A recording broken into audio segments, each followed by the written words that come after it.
આ ગૌરક્ષા સેવા સમિતિનું 10મું વર્ષ છે। રામજીની શોભાયાત્રા જે રણમુક્તેશ્વરના પ્રાંગણમાંથી પવિત્ર પ્રાંગણમાંથી નીકળી તાળફળિયા ખાતે પૂર્ણાહુતિ થાય છે। આ યાત્રામાં નાના બાળકોની વેશભૂષા, રમતા હનુમાન દાદા, જોડે જોડે વાનર સેના પણ હોય છે, જે પણ રમતી હોય છે। જોડે જોડે પાલખી, જે પાલખીની પવિત્રતા બહુ હોય છે, લોકો એમના દર્શન કરવા ધન્યતા અનુભવે છે।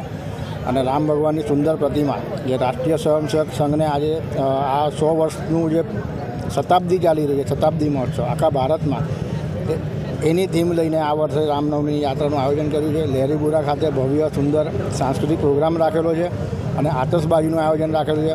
ત્યારબાદ તાળફળિયા ખાતે ભગવાનને ત્યાં મૂકી અને પૂર્ણાહુતિ થઈ। આ છેલ્લે 9 વર્ષથી ગૌરક્ષા સેવા સમિતિ વડોદરા દ્વારા વડોદરાના રાજમાર્ગ પર શોભાયાત્રા કાઢવામાં આવે છે અને ખૂબ જ ભવ્ય હોય છે।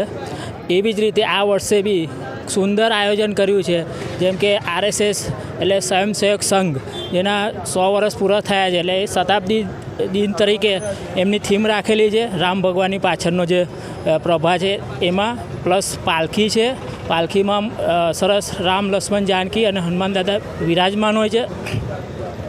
અને રૂટ આપણે રણમુક્તેશ્વરથી નીકળીને વિહારથી ચોખંડીથી થઈને માંડવી જશે, માંડવીથી થઈને MG રોડથી લહેરીપુરા જશે।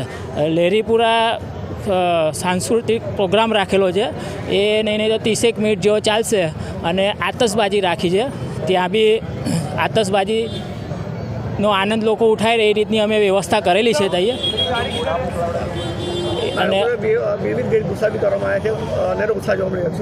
હા, એમાં 50 જેટલા નાના ફૂલકાઓ બાળકો અલગ અલગ વેશભૂષામાં છે અને એમને અંદર ખાસા ટાઈમથી ચલાવીએ જ અમે, એટલે આટલા વર્ષોથી કાઢીએ શોભાયાત્રા, તો એ લોકોનો અંદર ઉત્સાહ બી બહુ હોય છે।